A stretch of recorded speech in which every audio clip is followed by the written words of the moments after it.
How to find and manage break settings on Instagram Threads easy and quick. Hello guys, in today's video I'm going to show you how to manage it. First open Instagram Threads and then go to your profile, and after that go to these 2 points, these 2 lines, and then you will see account.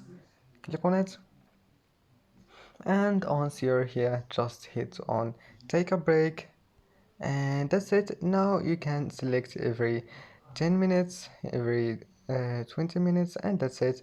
Just select whatever you want and then go back. It will be saved, and that's it. You can turn it off whenever you want, and that's it. I hope that can help you.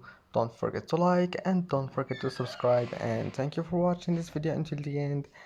And that's it for today's video, and see you in the next video.